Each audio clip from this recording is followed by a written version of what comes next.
You ask Tiger to solve. This deals with linear equations with one unknown. The final result is m equals 15. Let's solve it step by step. Group all m terms on the left side of the equation. Add 1 over 5m to both sides. Combine the fractions. Combine the numerators. Group like terms. Combine the fractions. Combine the numerators. Reduce the zero numerator.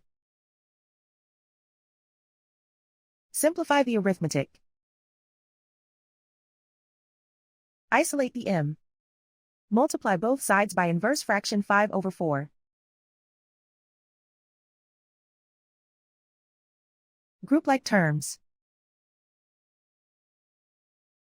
Multiply the coefficients. Simplify the fraction. Multiply the fractions.